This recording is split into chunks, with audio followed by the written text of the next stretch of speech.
So what is recurrent processing theory? What's the neural marker? We did cover it slightly earlier when we talked about the visual stimulus, but I want to formally introduce the theory as well. So recurrent processing theory is the theory that you don't need, consciousness is emerged from the early areas. Okay, I didn't say that much in the, so global workspace theory also correlates with different areas of the brain. They think you need prefrontal cortex or areas where you process cognitive processes for consciousness. Recurrent processing theories, they think you don't need those more cognitive capacities to be conscious. At least the theory was formulated mostly based on visual processing, although they expect that this could be extended to auditory processing and other types of sensory processing. So the idea of the theory is, so when the stimulus entering the brain, a visual stimulus entering the brain, the information travels, and in 100 milliseconds of the information traveling through the brain structure, the brain started generating some recurrent loops that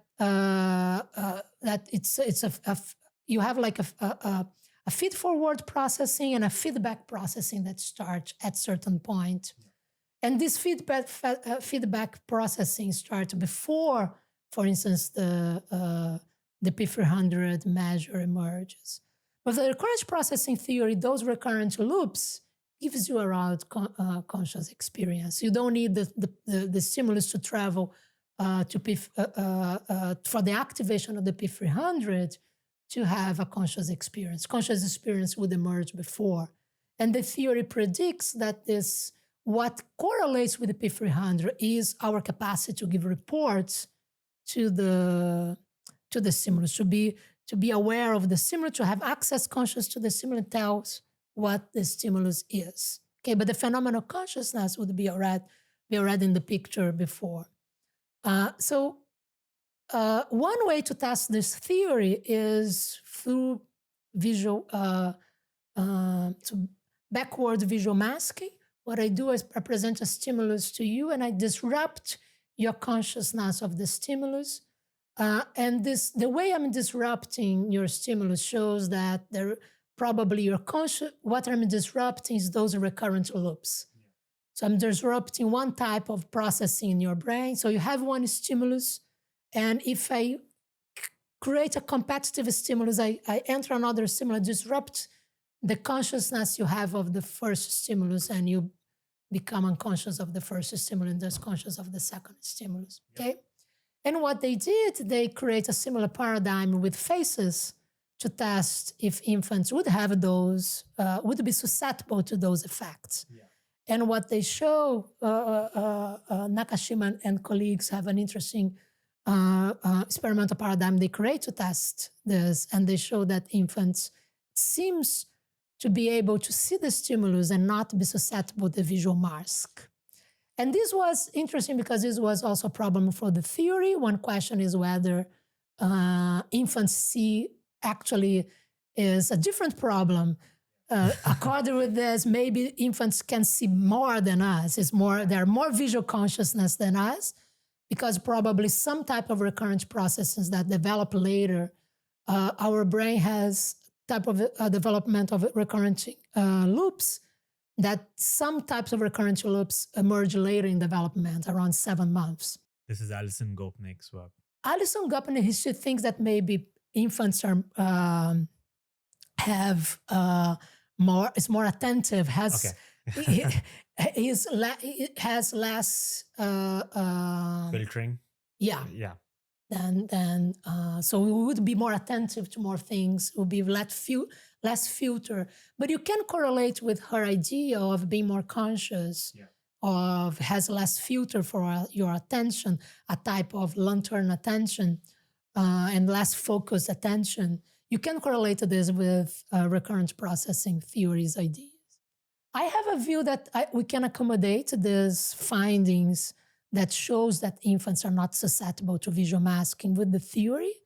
One idea is probably what is giving rise to consciousness in the infant cases is a very primary recurrent loops they have in low areas. So probably the recurrent loops that the brain have, the initial recurrent loops the visual areas have, gives rise to consciousness in infants, although for adults we need the later recurrent loops for consciousness. Yeah. So probably they are already conscious of some stimulus in the beginning. But this theory, it's what I call kind of first order theory, and is very and has similar idea of what other types of first order theories have, like representationalism. I don't know if we have time to talk about this, but you can now, if you want to ask a question, or should I just talk about representationalism? Up to you. So representationalism is the view that so we're discussing two, or at least two different paradigms. The global neuronal workspace theory, where you need some cognitive structure, and the recurrent processing theory that think that consciousness emerged from early visual processing. So low visual areas of the brain are recurrent and sufficient for consciousness. You don't need the prefrontal cortex. And you can find similar division in more philosophical theories of consciousness. So representationalism and high order thought theories, they also have different understanding of what would be sufficient and necessary for consciousness. So representationalism was a view, one of the philosophers that represent this view is Michael Tai, and has this idea that you don't need cognitive processes that would give maybe to put in a different way, the idea is whatever you're representing when you're seeing an object is your conscious representation of this object. In contrast with high order processes that says you need to represent this representation to be conscious of the object. Yeah. So for higher order process, to be conscious for my experience, I have to represent this theory. And is this representational process of my experience that gives rise to consciousness.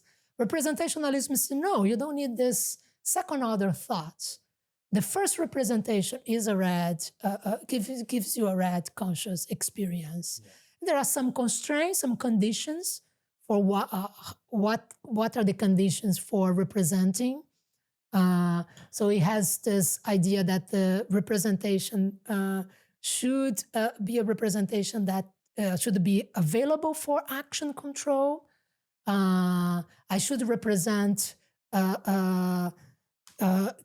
the stimulus in my visual processing.